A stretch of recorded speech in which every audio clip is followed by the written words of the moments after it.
Olá, você, é muito bom estar de novo aqui com o Conte-me Tudo e juntos traçarmos aqui mais uma trajetória de discussões sobre temas que são muito relevantes, muito caros para a sociedade. Aliás, eu quero aproveitar aqui e pedir que você se inscreva no canal, que você possa nos dar sugestões, quem você gostaria de ver aqui, qual o assunto que você gostaria de discutir, porque é exatamente discutindo que a gente vai aprendendo.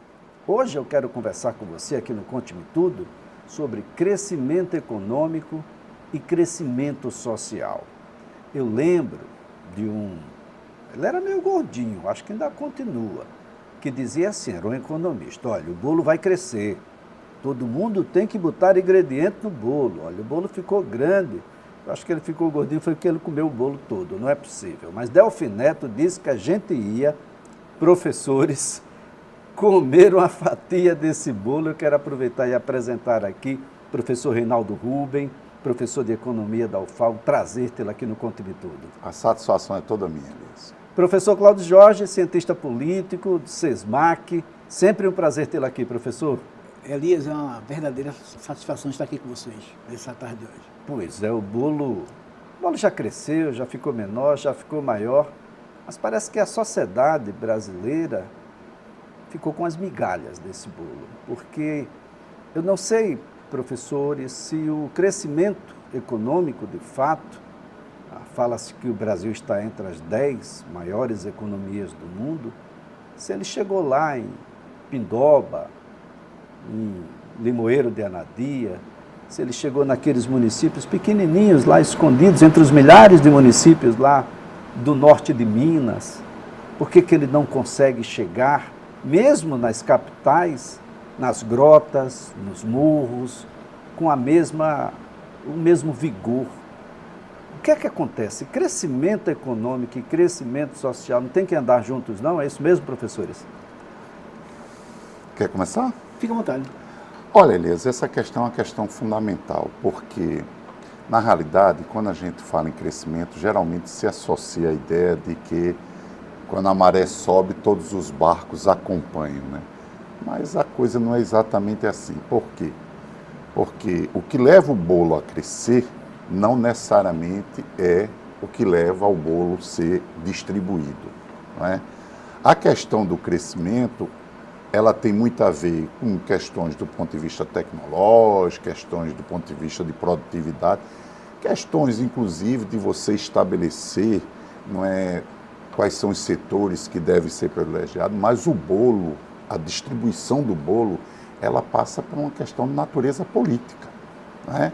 Então, a maior parcela do bolo ou a menor parcela do bolo passa justamente pela correlação de força política na sociedade, entre, de um lado, né, os empresários, né, os banqueiros, os trabalhadores, né, uma parte da classe média, né, que inclusive às vezes não está diretamente ligado a uma empresa, mas tem a sua própria empresa, enfim.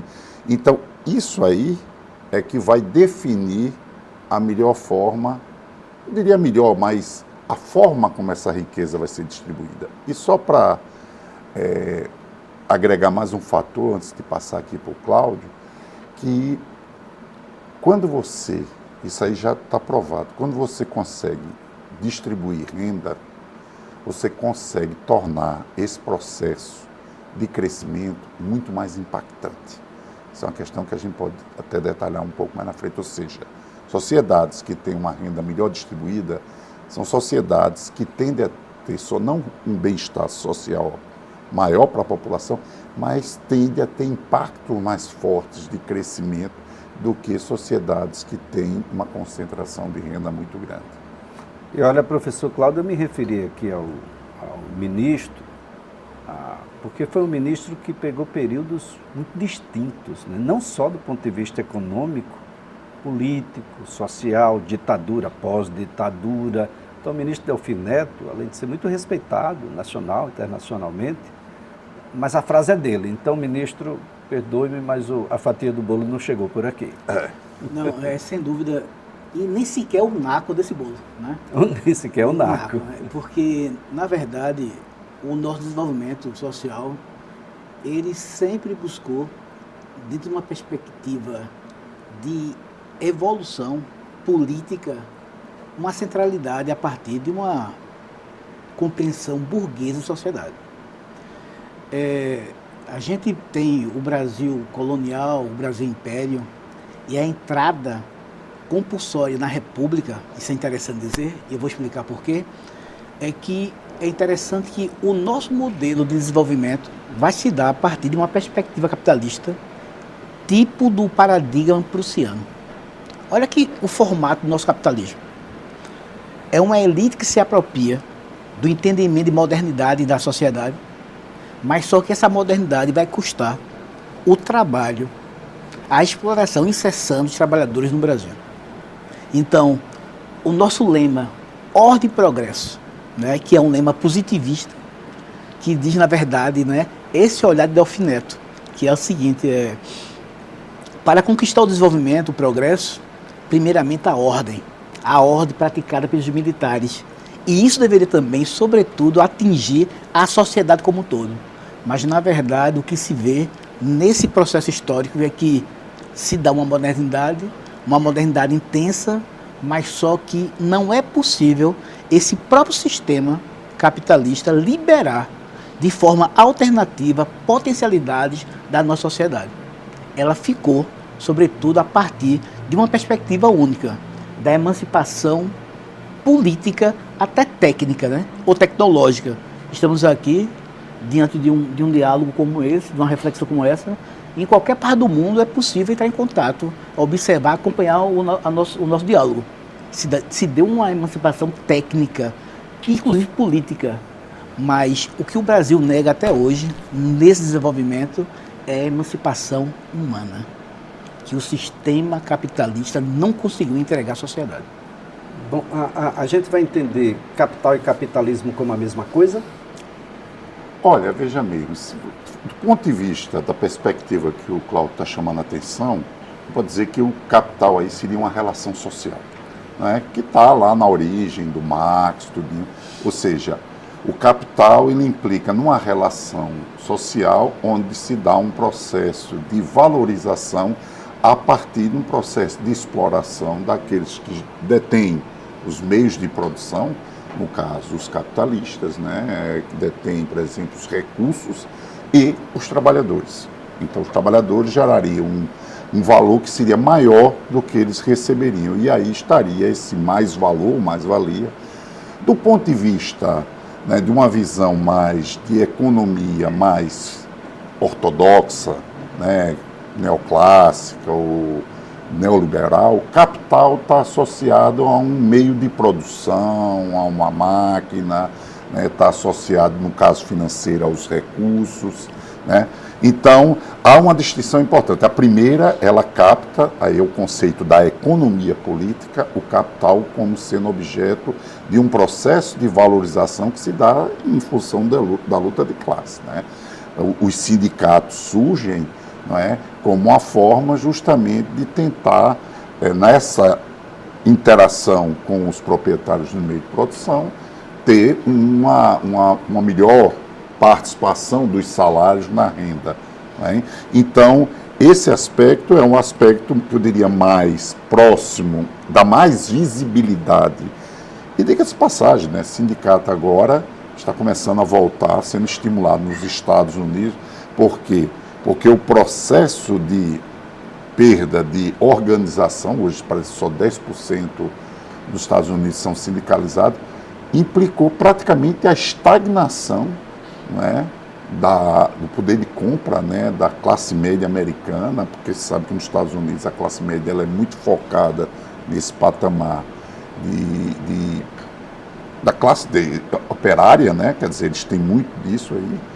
Aqui já tem uma diferenciação sobre isso.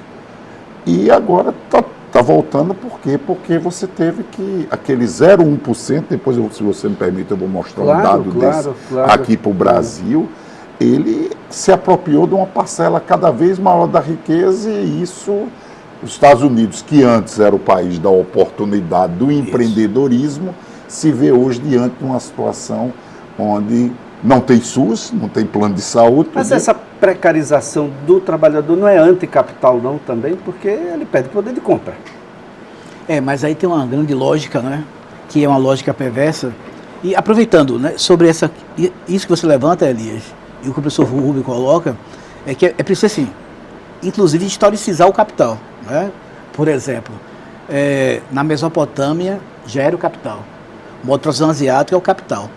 Então, a Idade Média, o modo de produção medieval já é o capital. Ou seja, ele consegue, a partir de cada época ou cada modo, se apropriar, ou seja, de forma compreender o sistema de reprodução e produção, e aí também criar relações sociais. Mas relações sociais de exploração. Né? Sempre de exploração. E aí estamos nessa fase que o professor Rubio coloca agora. Muito bem. A partir, inclusive, um outro conceito da diferença de trabalho e emprego. O trabalho é uma categoria fundante do ser social e só é possível a nossa existência pelo trabalho. Emprego é uma categoria de classificação. E, ao mesmo tempo, aproveitando essa abordagem, quando o Elias coloca a questão da precarização, sim, né? Porque hoje em dia, a partir do modo de produção vigente, não é possível atrelar, por exemplo, o conceito de escravidão a nenhuma situação, mesmo que lá tenta prevalecer, por exemplo, o forte poder da cana-de-açúcar, mas é precarização. Né? Um modo de produção contemporâneo se dá pela precarização, e aí é interessante. Quando você coloca, mas aí não seria contra o capitalismo, só que o capitalismo não atua só na exploração. O capitalismo também atua dentro da chamada supraestrutura, que chamamos didaticamente de ideologia. Porque até pelo sofrimento, o trabalhador acha que é, por exemplo, um empoderado, um empresário, um investidor. Esse ponto que o Cláudio está colocando eu acho muito relevante e é bom desmistificar uma coisa aqui. Né? Algumas pessoas, né, às vezes de uma forma até desavisada, ou seja, não se atém a um debate mais sério, pensa que só quem tem este olhar do capitalismo são os comunistas. Não. Uma social-democracia onde haja realmente maior participação da sociedade, onde as pessoas têm um nível maior de conscientização, é possível criar toda uma lógica de regulação, né, e de políticas que venham permitir uma maior inclusão social, uma maior inclusão produtiva, né, a questão ambiental. Aí a gente sai do campo puramente do crescimento, que é aumentar o bolo, e a gente passa para uma lógica de desenvolvimento, que é a melhoria do bem-estar social. Mas isso é uma conquista, né, da sociedade. O problema é que quando você vai para esse do indivíduo, né, essa fragmentação, ou precarização, ou uberização, qual é a ideia? A ideia é que as pessoas passam a olhar aquilo como uma oportunidade e esquecem muitas vezes que aquela oportunidade foi criada, eu vou dar um exemplo concreto, o caso do Uber, por uma empresa que desenvolveu uma tecnologia, que patenteou essa tecnologia, que disponibiliza essa plataforma e que recebe por isso. Então pronto. Então você, de uma certa forma, está ali no seu Uber, pagando toda a parte de manutenção, pagando seu plano de saúde, você está pagando lá, né, a sua aposentadoria, né, e você tem que rodar dentro de determinados parâmetros, né, e tem um percentual daquilo que é apropriado pela plataforma. Então, é preciso entender, dentro dessa perspectiva de relação social, que quando você cerceia, não é, conquistas e oportunidades legítimas, não é, de trabalho, né, leis trabalhistas que permitem isso, eu vou dizer aqui uma coisa que para alguns empresários pode parecer até uma coisa de forçação de barra, né, mas para ser bem rápido, isso beneficia até os empresários. Por quê? Porque maior poder de compra para os trabalhadores vai beneficiar todos os setores que vendem bens e serviços para os trabalhadores. Você está entendendo? Então, isso é que o trabalhador circula.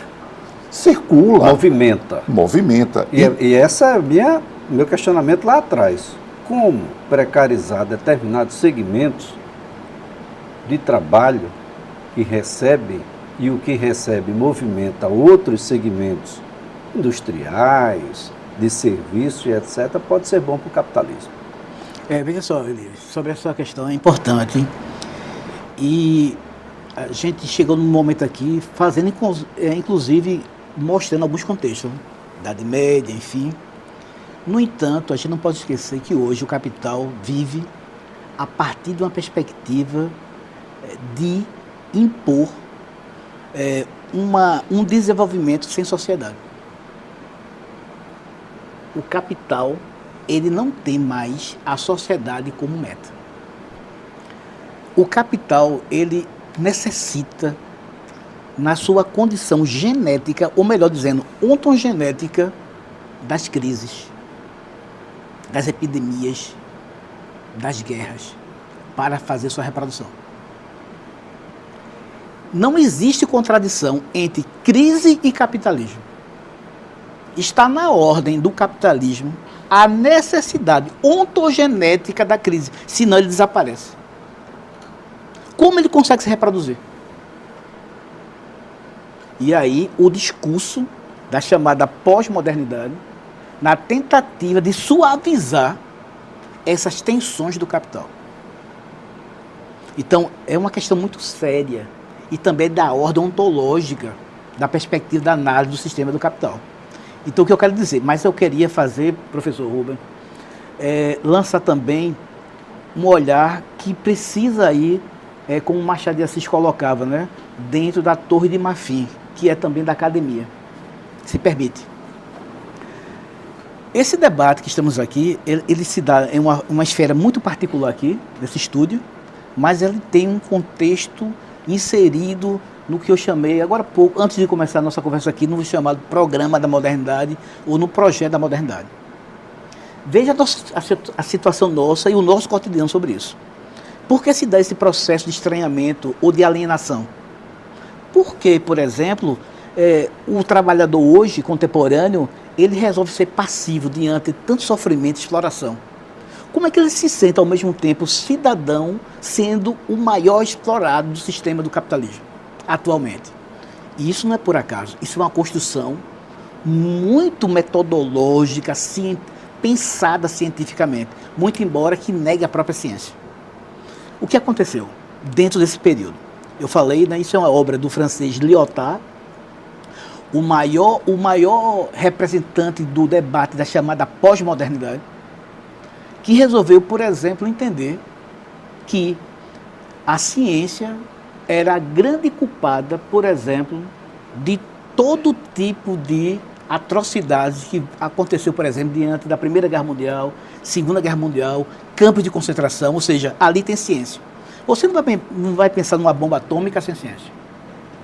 Então, o que acontece? Só que tinha um grupo de intelectuais, filósofos alemães, Horkheim, Adorno, Benjamin, que o próprio Habermas, que tentavam dizer, olha, esse projeto da modernidade, realmente, ele teve um tipo, ou um viés contraditório e que precisa retomar a partir de uma autocrítica. Só que essa ala pós-moderna demonizam completamente o ambiente da ciência e da construção da verdade. Então, essa lógica vai também determinar a vida dos trabalhadores. Em que sentido? Ora, segundo essa pós-modernidade, chegamos em um momento em que, por exemplo, não existe mais contradição no capitalismo. Estamos apenas na fase do consumo, do bem-estar. Não tem mais explorado. E aí, um camarada, né, à época dizia, Karl Marx, a ideologia dominante é da classe dominante. E se você não alcança esse bem-estar, a culpa é de Deus? Essa é a grande questão, né? Porque você vai pulverizar a tentativa de explicar o fenômeno. Ou seja, Você vai encontrar, por Uber exemplo, não a culpa... rodou muitos quilômetros, é isso? Eu não vou ter aquela lanchinha, professor? De uma certa forma, eu concordo com o Cláudio, ele tem um olhar assim mais crítico, mas eu tenho algumas divergências. Eu acho o seguinte, eu concordo plenamente na leitura que ele faz, mas eu entendo que, por exemplo, na social-democracia, né, que muitos às vezes até colocam, não, mas aí não tem como fazer uma mudança radical. Essa mudança radical não tem data e hora, isso é um processo histórico. Se acontece, acontece pela forma como as sociedades se organizam. Por exemplo, ele colocou uma coisa que é fato, mas existe outras formas de lidar com isso. Por exemplo, questão da crise. O capital, na sua essência, enquanto relação social gerador de mais-valia, desse mais-valor, ele tem uma lógica muito clara, que é a lógica da valorização dele. E, obviamente, ele não é uma coisa abstrata de quem se apropria dele. Mas a sociedade tem uma série de mecanismos institucionais de regulação. Né? Tem o Piketty, que escreveu um livro muito interessante sobre distribuição de riqueza no mundo, ele mostra que na fase que vai da Segunda Guerra Mundial até o final dos anos 70, foi a fase, alguns chamam dourada, foi a fase onde houve melhoria na distribuição de renda, porque foi a fase onde houve maior regulação por parte do capital financeiro, o Estado tinha mecanismos de regular isso, enfim. Então imagine o seguinte, você tem uma fera, que ela mostra claramente que para que veio, e você solta a fera. Ela vai sair comendo todo mundo. Agora, se você segura a fera e tenta, né, evitar que ela solte, então você vai ter mecanismos, de um lado, para minimizar esse efeito maior de exclusão que ele está falando. Por outro lado, políticas sociais deixou de ser palavrão e hoje é algo que é colocado em nível internacional. Passei um ano lá fora agora, por mais que política social. Por quê? Porque essa ideia de flexibilização do mercado de trabalho, o que é que se mostrou? Mostrou que não dá o resultado que se esperava. Então está se voltando a questão do sindicato, está se voltando a questão da nós formalização. Estamos atrasados de novo, professor? Não, não é que nós estamos atrasados, é porque começa com a pejotização. Aí a pejotização agora vem para a uberização, que é do ponto de vista de formalidade muito pior, que aí é a ausência total de formalidade. A outra eu tinha que montar uma formalidade própria. Eu tinha um CNPJ. Agora eu só tenho o meu CPF. Parece ser igual, mas acredito que não. É porque sabe o que acontece, Elias? As transformações, as mudanças não se dão ao mesmo tempo em todos os lugares instantaneamente. Nós, no Brasil, vivemos muito reproduzindo um debate que já foi superado lá fora. Eu estou falando, inclusive, do ponto de vista econômico. Essa questão, por exemplo, que a gente fica aqui falando do fiscal, você chega na Europa, o próprio FMI já avançou nisso, mostrando a importância dos gastos públicos, o efeito multiplicador dessas políticas para estimular as economias. Aqui não, nós temos uma influência muito forte no mercado financeiro, né? Uma elite muito ligada a esse mercado financeiro. Os empresários, mesmo ligados ao setor produtivo, conseguem ter retornos consideráveis no mercado financeiro. E isso tudo termina gerando uma contradição importante. Por quê? Porque você vai fragilizando a capacidade de produzir riqueza, fonte da acumulação, e, ao mesmo tempo, em função disso, qualquer política de estímulo termina gerando efeitos sobre o nível de preço, essas coisas. Aí vem todo um conjunto de políticas para segurar. Então, é como se você estivesse num processo de entropia, você está entendendo, vai piorando. E como é que, só para fechar esse ponto, e como é que você rompe com isso? Só tem uma forma, é você apostar que hoje, para se desenvolver, Não basta só você incorporar tecnologia ao setor produtivo, ao setor de serviço. Você tem que ter políticas de inclusão social que possa melhorar. Eu falei para você, nós estávamos conversando, que o Bolsa Família, né, só em função das políticas como Bolsa Família, PCP, só que em Alagoas você sai de 57 de índice de Gini, 0,57, quanto mais próximo de um menos desigual, para 0,49. Política social, melhorando a distribuição de renda. Social. Eu queria só fechar aquele ponto da uberização e pejotização, porque eu queria com aquilo, na verdade, chegar a essa negação do Estado. Eu não preciso me formalizar, não preciso de você, eu preciso de uma frasezinha descolada do contexto americano, que é fazer dinheiro, e eu não sei se fazer dinheiro aqui é o mesmo significado prático e social de fazer dinheiro nos Estados Unidos.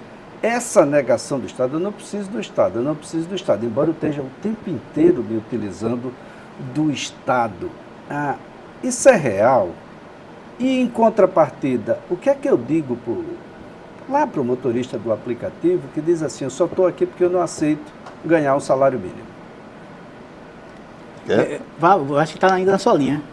Olha, veja mesmo, eu acho que essa questão é extremamente pertinente, primeiro porque se tem um olhar do Estado como uma coisa burocratizada, aquela coisa corporativa, né? O funcionário ali sentado, o Guedes costuma dizer que durante a pandemia a gente estava de geladeira cheia, sentado lá, enfim. O Estado, na realidade, apesar de ter essas distorções, ele historicamente ele tem um papel fundamental, inclusive para viabilizar o próprio setor privado. Toda a legislação, a moeda, que permitiu que o setor privado, o mercado operasse, foi criada pelo Estado. Agora a questão é o seguinte, o Estado tem recursos. Esses recursos, essa capacidade de gasto, está associado não só ao seu poder de emitir moeda, que no caso do Brasil não pode ser usado para financiar, mas também está associado à sua capacidade de lançar mão de recursos, por exemplo, externos, enfim. Acontece em que o Estado vai alocar esses recursos? Ele vai destinar mais recursos para a política social, ele vai destinar mais recursos para a desoneração do setor empresarial, mais recursos, por exemplo, para pagamento de juros.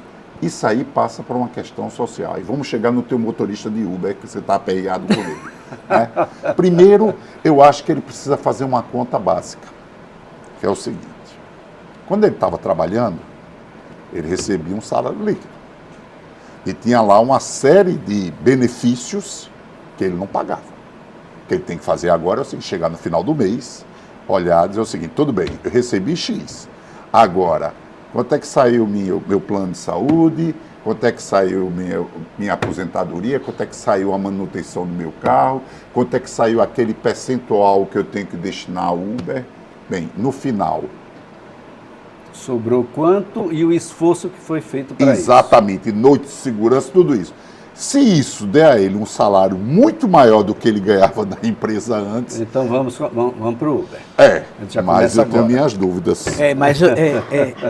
Isso é muito importante. Assim, eu acho que a grande questão aqui, do meu olhar do professor Rubens, é na perspectiva do que eu compreendo e ele compreende sobre desenvolvimento social. Eu acho que aí tem realmente... uma outra perspectiva da minha parte da sua, porque é o seguinte, é assim, primeiramente a gente poderia levantar o que foi e representou, por exemplo, a divisão internacional do trabalho, não é? Isso fica muito claro, o professor conhece muito bem, não é? Como é que eu posso pensar a Europa sem exploração intensa da América Latina, né? Se o mercúrio nas águas que produziu uma mortandade de indígenas. Como pensar na Revolução Industrial do século XVIII, chamamos de exploração, mas a palavra correta é roubo, da América Latina. Então, veja só, essa passagem ontológica, como fala assim, essencial, quando fala ontologia, isso é essencial para o desenvolvimento capitalista, se dá por uma exploração sem precedentes na América Latina. Eu não tenho como dizer que existe desenvolvimento legítimo e lícito. Então, a nossa perspectiva de desenvolvimento é bastante distinta. Eu não falo a emancipação de um sujeito. Eu estou falando a emancipação de uma sociedade. E nessa perspectiva, o capital ele não colabora. Não é possível sentar capital e trabalho. Capital explora trabalho. Em qualquer situação em relação. Aí veja só. O que eu quero dizer com isso? Qual é a reflexão que eu quero colocar aqui? Na sua pergunta. Agora faz sentido. Quando esse motorista de Uber, ele não entende a sua condição de classe, é essa a questão que eu quero levantar. Porque, ao mesmo tempo, há o discurso mercadológico do setor privado que quer, a todo momento ou a todo custo, se apropriar do Estado. De que forma? Saúde, segurança, educação. Não interessa para o setor privado que o Estado assuma a educação. A elite brasileira não estuda no Brasil, gente. Pouco importa a educação pública no Brasil. A elite está na Europa. Pouco importa. Isso é Paulo Freire. Ou seja, o Brasil é um gigante com os pés de barro. Porque a educação básica é um projeto da elite, não há financiamento. Não há preocupação. Essa é a nossa elite. Então, e aí o Renato Mazeu, né? Ela vai dizer, é até forte a palavra, é uma sentido de uma classe débil. Porque ela não tem. Você vai para a Europa, para a Revolução Francesa e a Revolução Inglesa, a burguesia, elas assumem o processo da Revolução. E olha o que é a Inglaterra, olha o que é a França. O Brasil vai apostar no capital internacional. Frágil economicamente. Então, ao mesmo tempo, a gente precisa entender. No meu olhar sobre desenvolvimento social, não é emancipação o sucesso de um. Isso é bem claro. 1848. Eu não falo nem Revolução Francesa. A crise está em 1848. Quem não entendeu Hobsbawm, esse século que ele aponta como fundamental da mudança efetiva para a crise mundial do capital, não vai entender o que é o sistema do capitalismo. Ele é competente demais, gente. O sistema do capital ele é muito competente. Isso é Michel Foucault falando. Olha, se não fosse, na primeira manifestação social, já tinha derrubado o capital. Ele consegue se apropriar dos detalhes da microfísica do poder e surge como esperança. E, na verdade, é a verdadeira derrota da classe trabalhadora. Veja mesmo, eu acho que talvez a gente, não é que a gente está falando diferente, é porque eu acho que a gente está falando de objetos diferentes. A gente está tratando de uma economia de mercado capitalista. Isso. Então, se a gente estivesse falando de comunismo, seria outra coisa. Já está falando de uma economia de mercado capitalista. Outra coisa importante, para que haja transformação, as pessoas têm que entender primeiro a realidade que elas vivem. Né? Não adianta eu estar aqui imaginando que é possível, né, fazer uma grande revolução quando não é. Então a base é a educação? Mais Como do é que que eu isso. posso compreender e modificar naturalmente, ou manter, porque compreendo, sem os mínimos elementos basilares de compreensão? Olha, a questão da educação, veja mesmo, eu acho que a gente tem que ver, é porque esse fenômeno é muito complexo. Né? Por exemplo, a educação, se fala muito que a educação, a revolução da educação, ela por si só se basta. Não é verdade. Senão você não teria, por exemplo, engenheiro dirigindo Uber. Que muitas vezes... Negacionistas e tantos outros, exatamente, desequilibrados socialmente e politicamente, e por consequência as outras coisas. Muitas vezes ele está ali por quê? Porque ele se formou e não tem emprego. Então a primeira questão importante é o seguinte: essa questão do desenvolvimento, da inclusão social, ela passa por um processo de conscientização no dia a dia e de organização política. Então não adianta eu ter um Congresso extremamente conservador e estar dizendo que, olha, isso acontece, mas na realidade os indivíduos não conseguem se ver da forma como o professor Cláudio está colocando, não estou discordando dele, explorado dessa forma. Por quê? Porque eles, na realidade, passaram por todo um processo, né, já de catequização, né, inclusive em universidades, que reproduzem um manual e colocam, olha, o Estado é o bicho-papão e a economia depende de uma coisa chamada o seu quinhão na economia, a sua participação, vai depender de uma coisa chamada mérito. Só que esse mérito é medido na chegada. Ele não é medido na partida. O cara não vê que ele partiu de condições totalmente diferentes. Então, quando ele não chega aqui, ele passa a se culpar. Mas isso é fruto de todo um trabalho de elaboração, onde cabe a ele se mostrar excepcional, e é por isso que muitas vezes você escuta na mídia um caso de uma pessoa que conseguiu chegar num determinado nível e não tinha nada, como se aquilo dali fosse uma coisa que tivesse ao alcance. E aquilo faz parte do discurso de manutenção, né? Sim. Aquele é o exemplo que eu precisava para dizer, olha, que você pode, mas você não pode. Um ou outro mostra de que você não pode. E é isso que eu trago de volta a pergunta que é o nosso tema. Crescimento econômico e crescimento social, ele vem junto. Recentemente nós tivemos as informações. Foi a maior arrecadação do trimestre nos últimos 30 anos. Nós tivemos um crescimento, a diminuição da pobreza em um patamar nunca visto. No entanto, os programas sociais nunca foram tão visitados. Nós ficamos ricos e ficamos pobres ao mesmo tempo. Como é que funciona? Porque eu vou para o programa social, não é porque eu estou rico, ou porque eu melhorei, ou porque eu cresci economicamente. Professores. Eu queria até fazer esse... Perdão, professor. Não, fica à vontade. Muito importante. Em nenhum momento eu acho que a gente poderia desacreditar no poder de movimento ideológico que a própria sociedade, dentro do sistema capitalismo, produz. É como se fosse possível a história de um sujeito, como, por exemplo, a questão de Kafka e Napoleão Bonaparte. Um sujeito ele podia fazer história. Hoje não é mais possível. Há determinações sociais, históricas, que por mais que eu queira, não vai ser possível. Gente, veja, entenda o que eu quero dizer. Professor, é possível emprego para todos no sistema do capitalismo? Como funciona a mais-valia, a alienação? É necessário para o sistema o chamado desemprego estrutural?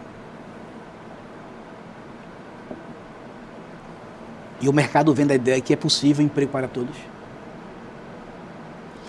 Veja só, há um limite na crítica, obviamente que ela é contundente, ela é totalizante.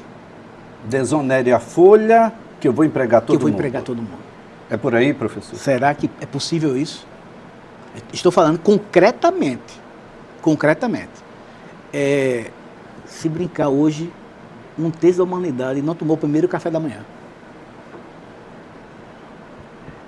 O desenvolvimento econômico, ele não dialoga, não tem empatia com o desenvolvimento social.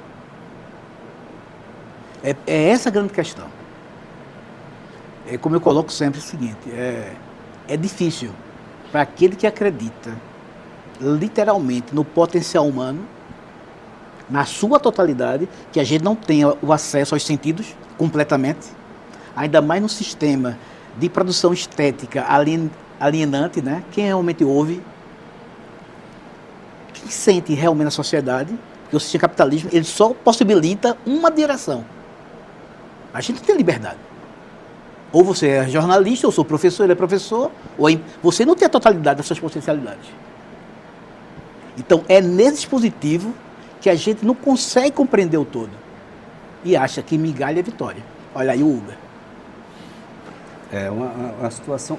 Eu quero trazer para essa discussão aqui alguns conceitos, inclusive algumas palavras-chave foram colocadas pelo professor Reinaldo Rubem. Reinaldo Rubem citou a palavra conservador. Eu quero associar aqui porque muita gente até agora está sendo chamada de comunista. E tem muita gente que se acha direita, outros se acham esquerda. E tem muita gente que acredita em Jesus, mas balança a bandeira de Israel. Tem muita gente que acredita que é direita e é contra o aborto, e balança de novo a bandeira de Israel. Mas Israel defende o aborto, e tem lei que possibilita e legaliza o aborto antes de boa parte do mundo. Tem muita gente que não está compreendendo, professor, mas acredita de fato que é direita ou acredita de fato que é esquerda. E não tem a menor ideia do conceito que traz aqui o professor Reinaldo Rubem sobre ser conservador. E aí me chama de comunista. Tá bravo o negócio. Veja, esse aspecto, ele é importante, mas eu queria só corrigir um aspecto da discussão anterior. Eu não estou discordando do professor Cláudio do ponto de vista do desenvolvimento social, só que eu não entendo desenvolvimento econômico sem desenvolvimento social. Essa é a questão. Quando eu coloco a palavra desenvolvimento, porque senão é crescimento. Ainda que não seja do mesmo nível. Não, porque senão é crescimento. Crescimento, você tem uma lógica de crescer a produção e se aquilo vai ser distribuído, a forma como aquilo vai ser distribuído está em segundo plano. Até mesmo porque numa sociedade onde essa questão da distribuição não é levada em consideração, tem segundo plano. Quando você fala em desenvolvimento, você está falando de algo que é muito mais estrutural, que é algo que implica transformação da sociedade, que é algo que implica maior inserção social, que é algo que implica em melhor acesso a recursos, né, para a sociedade como um todo, melhoria de bem-estar, se a gente pode chamar assim. Então isso para mim é desenvolvimento, isso não é desenvolvimento econômico. Agora, a democracia, que já foi muito desgastada, mas a democracia tem se mostrado, a gente recentemente viu em algumas partes do mundo, né, um sistema de participação com todas as deformações que possa existir, extremamente importante. Por exemplo, o Cal Polanyi, na grande transformação, que eu estava conversando com o Cláudio, ele coloca uma coisa interessante. Ele diz, olha, quando a coisa fica insustentável, que você estica muito a corda do ponto de vista da inserção de uma minoria na riqueza, isso cria dentro da própria sociedade toda uma reação. O Marx chamaria isso de um processo dialético de mudança. Uma reação da própria sociedade, que passa a entender, não é, que a coisa não está sendo boa para ela. Só que, de 80 para cá, o neoliberalismo, e é isso que a Marlene Chauí chama a atenção, ele deu um salto importante, porque ele conseguiu, né, fazer com que as pessoas, principalmente as pessoas menos informadas, né, passasse a vislumbrar uma possibilidade com desgaste, por exemplo, do conceito de empreendedorismo. Schumpeter, quando falou em empreendedorismo lá, não falou que qualquer um poderia ser empreendedor. Inclusive, empreendedor não é nem uma categoria para ele. É um momento que o empresário passa e vem uma ideia inovadora. Mas essa precarização foi resultado de todo um trabalho, inclusive dos meios de comunicação, de focar na questão do mérito, tudo isso, que é fato. É fato. Está aí. Você sente isso. Agora, a sociedade deve ficar passiva diante disso? Não. Mas qual é a melhor forma de você lidar com isso? É você tentar levar discussões onde você mostre que crescimento não é suficiente para resolver isso, que para ter desenvolvimento social tem que ter políticas que de fato leve, por exemplo, o Bolsa Família. Você colocou, eu vou fechar meu ponto, você colocou, acho que um ponto para mim que é fundamental. O Bolsa Família, ele vem, e aí o Estado mostra a sua relevância para compensar, em parte, essa exclusão e essa concentração de riqueza que existe. Então, o fato do Estado entrar e o Gini cair de 0,57 para 49 é uma prova cabal disso. Isso é um processo. Isso é um Estado que, quando amplia seu esforço desse direito, ele tem uma percepção muito mais das dificuldades sociais do que um Estado voltado única e exclusivamente para aquela ideia do mérito, enfim.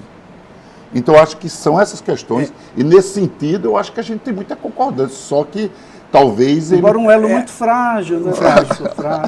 Assim, isso é fundamental, assim, fundamental. Estamos falando em políticas públicas, política social, mas a gente também não vai deixar de fazer uma crítica ao Estado. Historicamente, o Estado abandonou a sociedade brasileira. Você me permite um parêntese? Pode falar. Não, porque, veja bem, quando você coloca Estado, fica uma coisa meio que... O que é o Estado? Por que, historicamente, o Estado tem abandonado a maioria? Porque o Estado é um Estado que é apropriado pela elite. Então, aí você dá nome aos bois. Aí você diz, olha, não é o Estado, é a quem o Estado serve.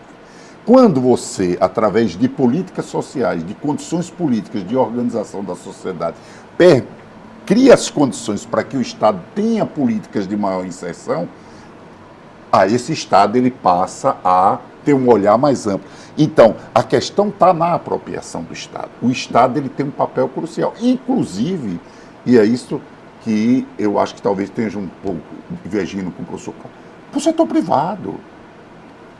O setor privado, o Vanderlei, o nosso deputado estadual, né, tem colocado uma questão que eu acho crucial, que, por exemplo, no caso da sociedade americana, você tem que empresários que hoje são inovadores e empreendedores se beneficiaram de uma série de políticas.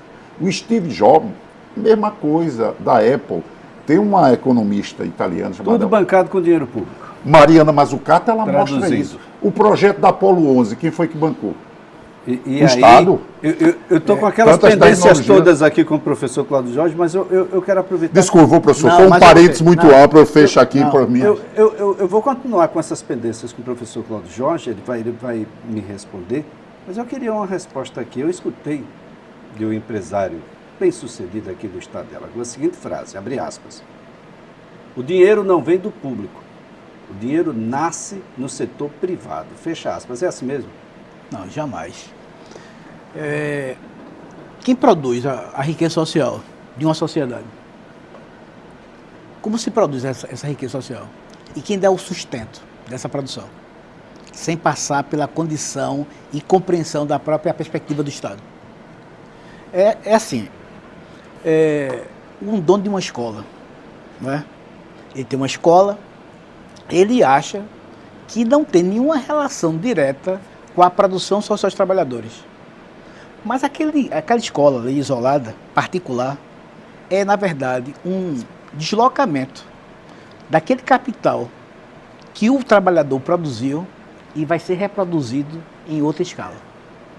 Só que a sociedade não percebe isso. E pensa apenas que o fenômeno da produção da riqueza como fosse tio Patinhas. Ninguém sabe a fundo da riqueza dele. Mas está impregnadamente relacionado à produção dos trabalhadores. Não existe na economia política a possibilidade de qualquer riqueza. Basta o seguinte, vamos ver isso praticamente, na forma prática. Se fosse parar tudo hoje, agora, a economia agora, e você fosse fazer uma soma do que foi produzido socialmente e repartir, eu acho que cada trabalhador precisaria trabalhar o quê? 20 minutos, 40 minutos por dia para ter o necessário. Pela produção social dessa riqueza. Agora, a grande questão é, isso volta ou isso não volta? Não volta. Isso se acumula. Se acumula. Que era isso que colocava o professor Reinaldo Rubens. Mas a grande questão é o seguinte, professor. A minha compreensão de Estado não é só apropriação, não. Estado é relação social. Estado não é uma conquista de um grupo. O Estado é uma relação social permanente. Por que eu digo isso? Não tem conquista consagrada no Estado. É uma disputa permanente. Durante muito tempo, a burguesia se apropriou literalmente do Estado. Né? O último representante intelectual burguês fora do Estado foi Immanuel Kant. O primeiro dentro do Estado foi Hegel. Mas Hegel pensou o Estado de forma idealizada. O único que traz o Estado para a nossa condição aqui concreta de análise é Marx. E ele vai ter outro sentido para o Estado. Porque em uma sociedade verdadeiramente justa, eu vou voltar bem rapidinho, eu preciso fazer dialeticamente o inverso. Perfeito. Eu preciso fazer o inverso, né? Não é nem Marx, Engels. A origem da família, da propriedade privada do Estado. Quando nasce o Estado, por conseguinte, surge a classe social e também o empobrecimento, a miséria. Isso na Mesopotâmia. Eu estou fazendo uma crítica. A gente não pode pensar apenas o Estado sem elaborar crítica ao Estado. Né? O Estado social. Quando eu falei que ele durante muito tempo abriu mão da sociedade, é fato.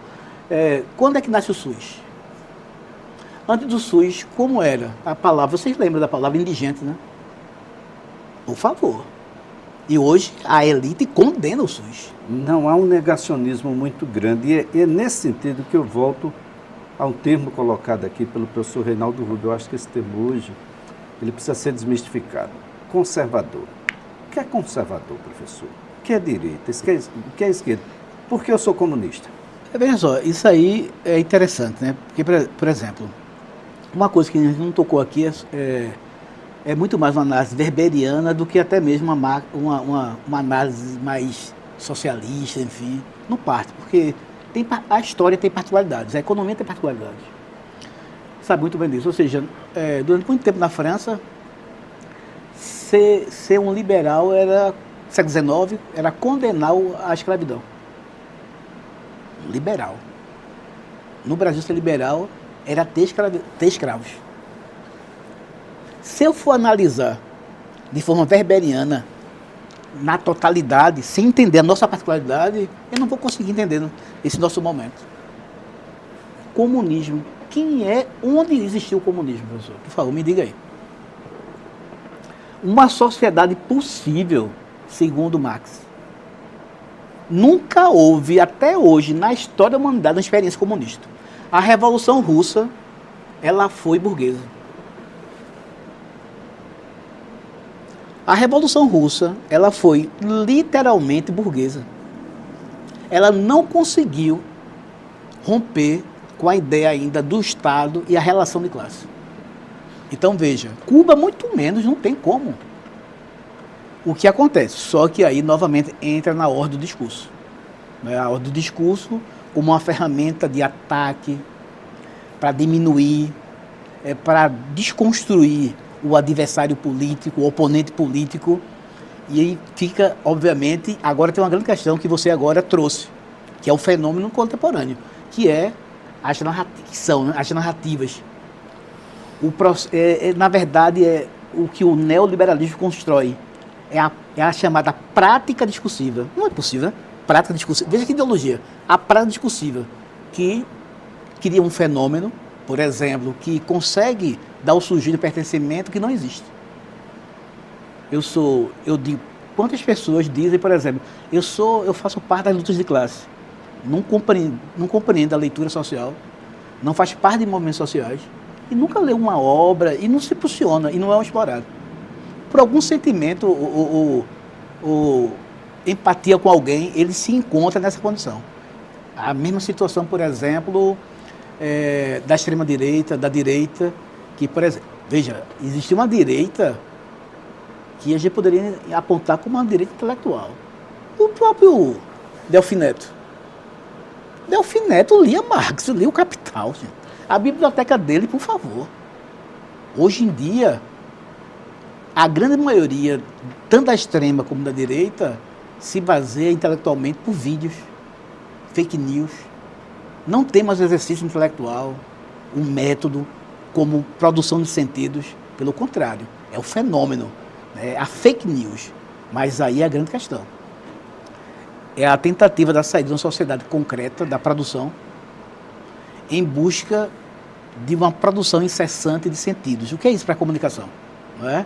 Isso aí é literalmente, você citou a Marilyn Chauí, que é a grande contribuição dos dois intelectuais, Adorno e Horkheim, a época chamada indústria cultural.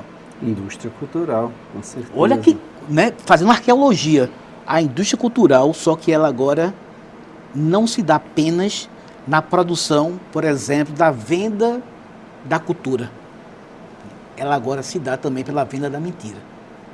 Pela venda da mentira. Eu vou anotar isso aqui, professor Reinaldo, porque nós estamos num ambiente, finalizando aqui o nosso podcast, de que não é um ambiente próprio e único no Brasil. Esse é um movimento que a gente vê na América Latina faz tempo que não se encontrava tão instável. Isso mexe com o todo. Se é aquela rua que só tem um vizinho que não está bem e as pessoas acham que não vai incomodar e ele começa a contaminar o resto da rua. E a gente tem a rua inteira instável. E a coisa chega a um ponto de que se desumaniza. O que a gente tem observado agora no caso dessa tragédia, eu não encontro precedentes na minha memória, nem lá no Rio Grande do Sul, nem em nenhum outro lugar aqui no Brasil, de 2/3 de um estado estar embaixo da água, e você dizer que o poder público nada fez e nada faz, que as pessoas estão se auto-salvando. Então, onde estão os bombeiros, onde estão as polícias militares, as forças armadas, as defesas civis do estado e dos municípios, as guardas, o poder público em geral, onde estão as pessoas que foram enviadas pelos outros estados. E tem um detalhe aí a gente vai ter aspectos que são muito pesados. A gente vai ter que revisitar a vacinação, a gente vai ter que saber qual vai ser o peso disso economicamente para o país inteiro, e aí a gente vai lembrar o porquê do Estado existir, e aí a gente vai saber que o Estado, ele nem é mínimo nem é máximo, ele precisa ser do tamanho necessário, e agora a gente vai precisar dele maior do que antes, porque tem alguém agora que ficou sem Estado. Ele agora vai precisar dos outros. E essa construção, professor, ela passa necessariamente por eu poderia dizer, por uma responsabilidade daqueles que estão dos outros lados. Tem muitos lados nessa coisa toda. E é preciso que a gente comece a traduzir isso. Como é que vai ser economicamente isso? Como é que vai ser socialmente isso? O Rio Grande do Sul, que sempre foi o desejo do que a gente gostaria, há 30 anos atrás, eu gostaria que a minha educação fosse igual a de lá, que a minha saúde fosse igual a de lá. Ele vai visitar agora os aspectos sociais nordestinos, de saber o que é não ter, de saber o que é dificuldade do ponto de vista do Nordeste, assim, de muito tempo, porque vai demorar para voltar a ser o Rio Grande do Sul que a gente desejava ser, doutor?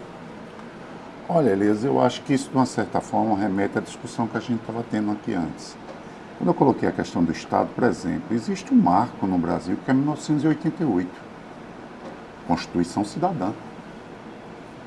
Aqui dali, o parlamento votou. Isso fez com que o Estado, durante um tempo, tivesse que incorporar uma série de políticas públicas. O SUS nasceu disso. Isso é um avanço da sociedade, dentro de um regime democrático. E isso é Estado.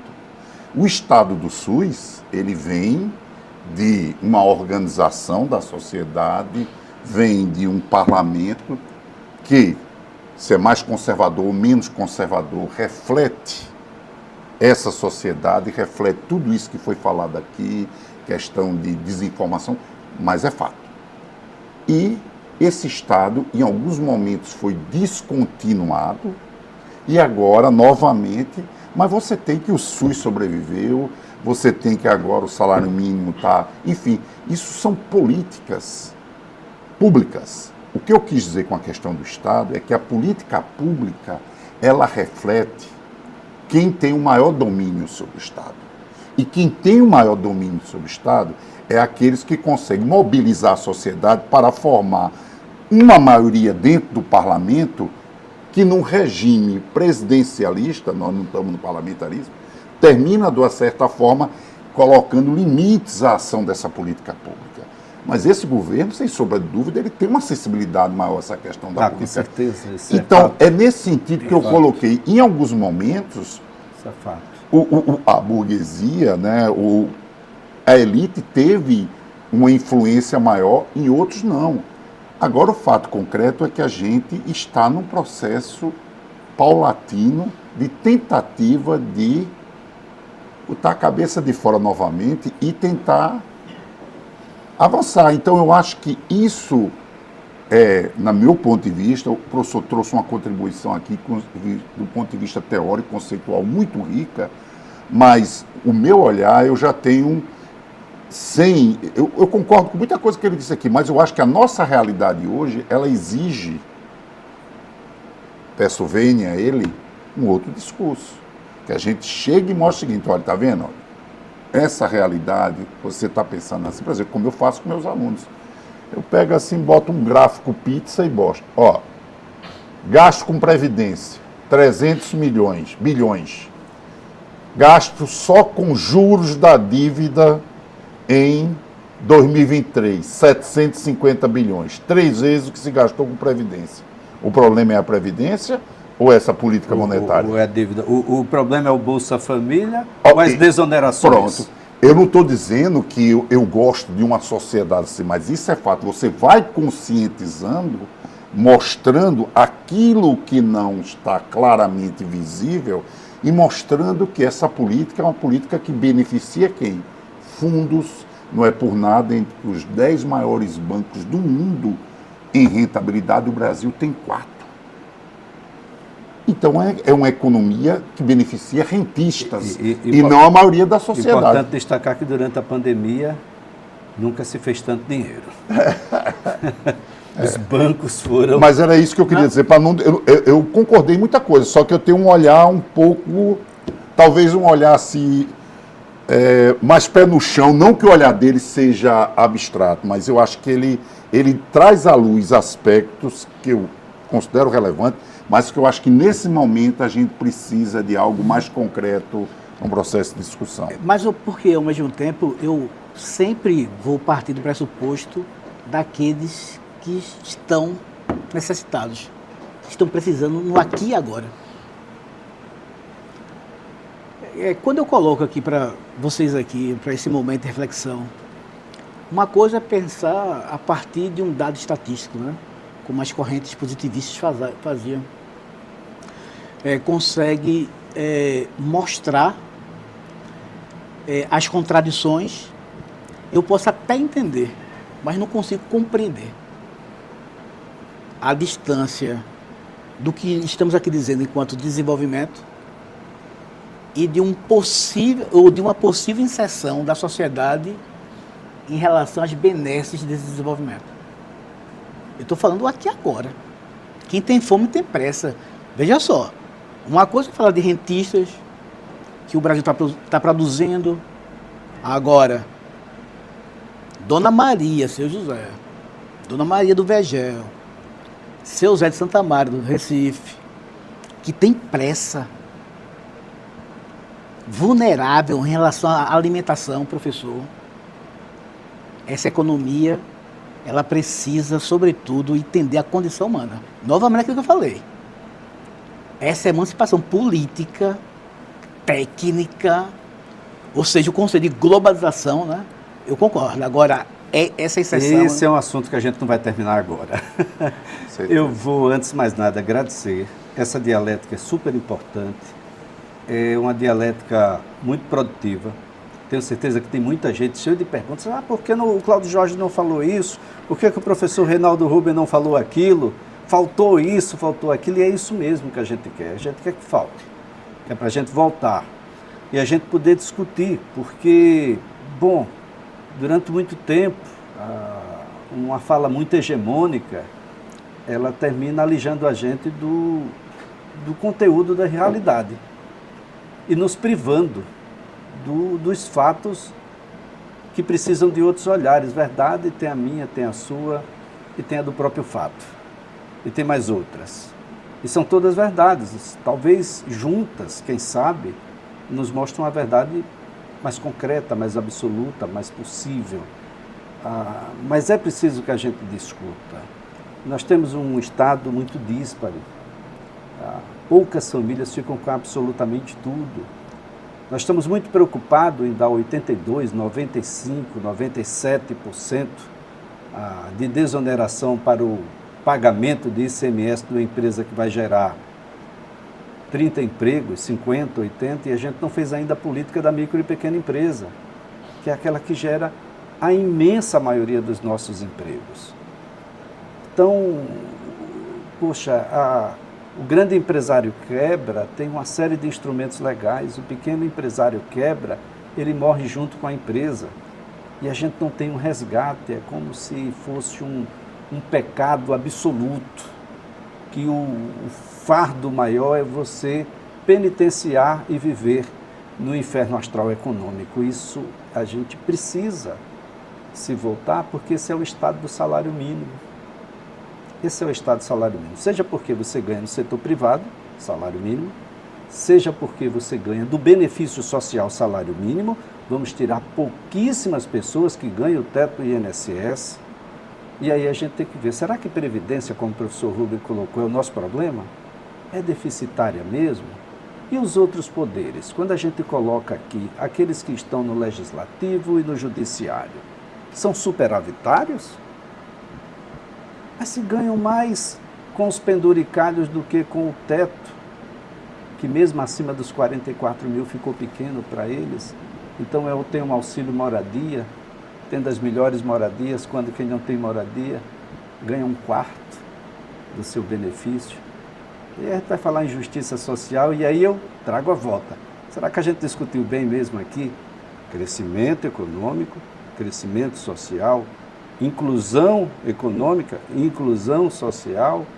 Será que a gente chegou a esse contento? Professores, eu passo aqui a palavra aí para as considerações finais de vocês, para que a gente possa naturalmente deixar algumas perguntas aqui e voltar para conversar um pouquinho mais, porque a situação desse país é muito grave. Se alguém chegar e tirar o Bolsa Família, benefícios como os benefícios estaduais mesmo, cartão Escola 10, CRIA e tudo mais, aí a gente volta a ser uma África de décadas atrás, com índices sociais que beiram, a gente não pode chamar isso de humano.